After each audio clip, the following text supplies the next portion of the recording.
Hi Aquarius! Kumusta po kayong lahat? Okay, so yan Aquarius. Maraming salamat po sa walang sawang pagsubaybay sa ating pong mga reading.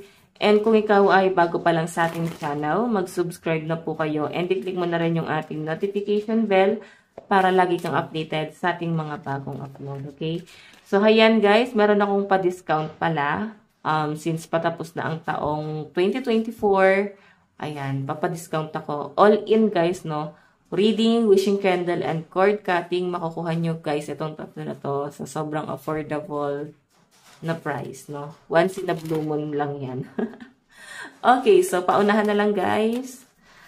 Limited stock lang ang meron ako sa candle, okay?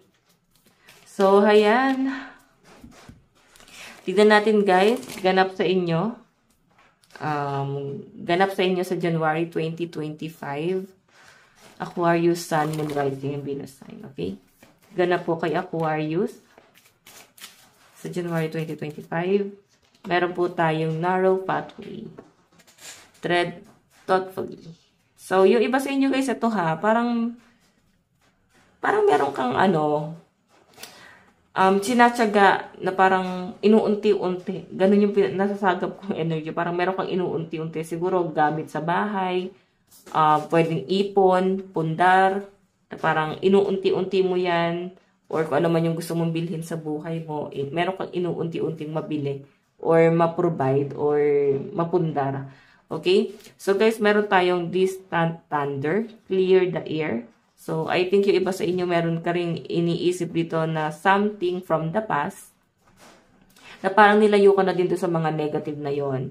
And sinasabi lang dyan guys na normal lang na parang mag-hold back ka dyan or parang balik-balikan yung bagay na yan. Pero siguro, ginawa na rin ng universe na ilayo ka doon para hindi ka mas mapahamak pa. Parang ganyan, okay? Or para mas mag-improve ka pa as a person. Like, independent, no? Para mas maging independent ka pa.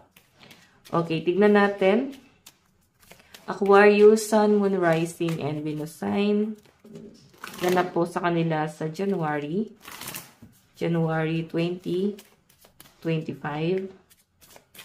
Meron tayong, okay, valiant courage, take action with passion. So, yung iba sa inyo guys, parang masyado kang magiging abala, magiging masipag, tambak na trabaho yung nakikita ko sa inyo. Pero ang nakakatuwa dito guys, passionate ka sa kung ano man yung ginagawa mo. Kasi gustong-gusto mo talaga siya, okay?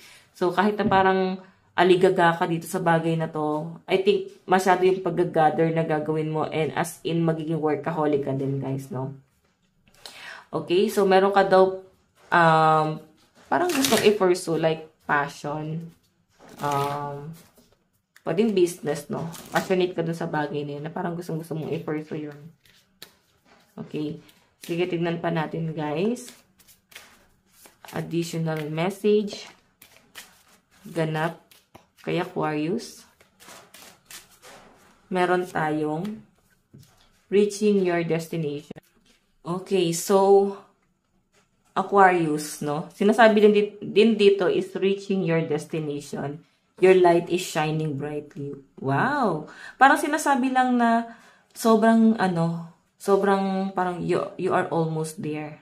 Or pwede nga, baka nga nandyan ka na talaga sa kung ano man yung gusto mong mangyari sa buhay mo. Or pwedeng makuha mo na ulit yung mga bagay na ninanais mo. So, narating mo na yung desire mo, narating mo na yung gusto mo na goal sa buhay. And sobrang magniningning ka pa raw dyan guys, no? So, Aquarius, pwedeng sa career din to, no? Sa pinapakita sa akin. And sobrang mas magiging kampante ka sa kung anong meron ka. And dahil nga sobrang kampante mo, sobrang pag-gather mo, like, bihira lang ito mangyari sa inyo. So, parang, mas gagalingan mo pa. Ganun yung pinapakita sa akin dyan. Okay?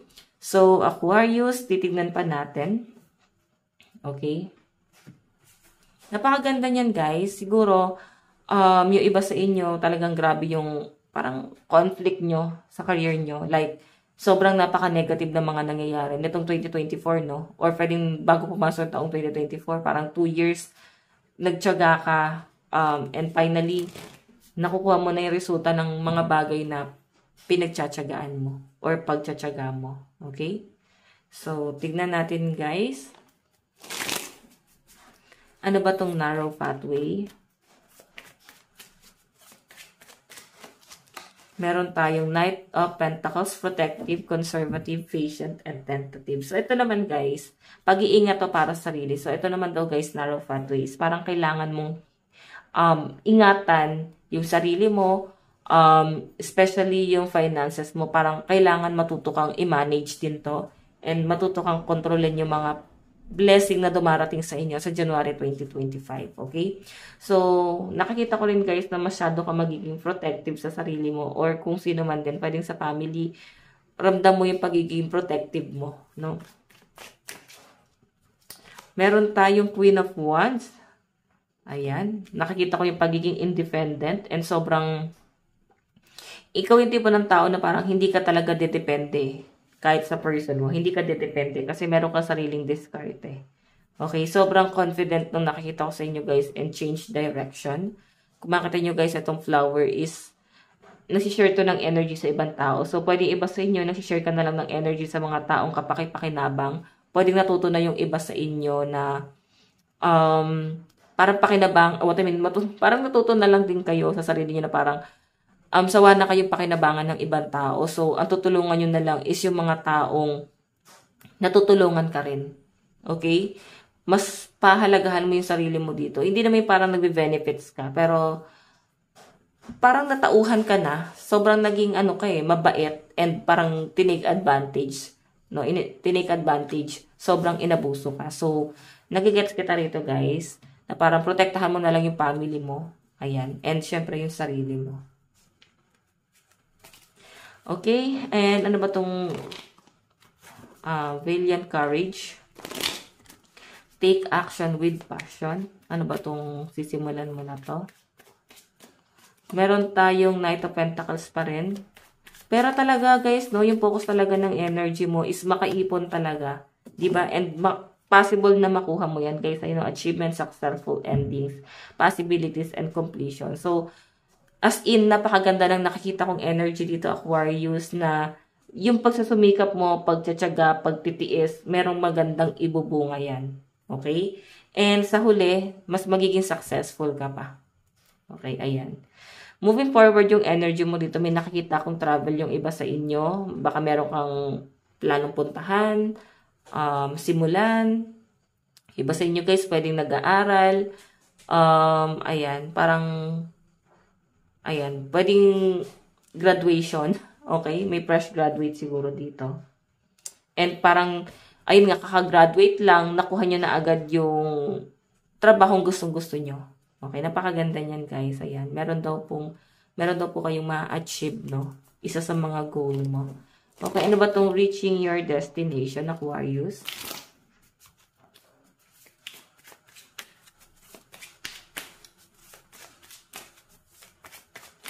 Okay, tignan natin ano tong reaching your destination. Okay. Alam mo, ito ha, may mga tao nagsasabi sa inyo na hanggang dyan ka na lang, wala ka mararating. So, maganda to sa Aquarius na parang hindi ka nagpa-apekto sa mga sinasabi ng mga tao na napaka-negative, no? So, or pwede guys na yung mga sinabi sa inyo ng ibang tao, mas, alam mo yun, parang mas, inano mo siya, parang naging motivation mo siya na ipamukha sa kanila na mali sila. Okay? So, pinapakita rin sa akin dito guys na ngayong January 2025, sobrang abala ka. Napakarami nyo guys, blessing na paparating dito guys. And dahil sobrang daming blessing, overwhelming, mas dadami din yung basher, mas dadami din yung inggit sa paligid mo. And sinasabi lang dyan guys na wag kang magpapa-apekto. Okay? Sabi nga nila, once na nagiging successful ka na, mararamdaman mo yung pag successful ka na talaga. Pag marami nang naiinggit sa inyo. Okay? So, meron tayong Two of Swords. Okay? May mga, ano ka dito guys, pag-aalangan. I think yung iba sa inyo patungkol sa improvement. Baka may mga pregnancy, may buntis ba dito? Baka kabuwanan, or iba sa inyo guys, medyo parang duda ka sa kakayahan mo din. Like, sa pagbabago, no? Parang biglang magbabago yung isip mo talaga sa mga plano mo. Ito yun, no? So, sinasabi dito guys, nandyan ka na eh. Huwag mo nang ihinto pa yan. Kumbaga nakaset na yung plano na yan, ba't biglang nagbabago yung decision mo? Parang ganun yung pinapakita sa akin dito. Pwede guys surgery. May iba sa inyo guys, baka may nagkakasakit dito, baka may plano kayo guys na magpa-opera na. And parang biglang may pagbabago ng desisyon. So, sinasabi dyan guys, bakit kailangan mo mag-alangan dito sa bagay na to? Okay? Siguro, gusto pa ng time na mag-isip-isip sa kung ano man yung mga bagay na mas ninanais mo pa.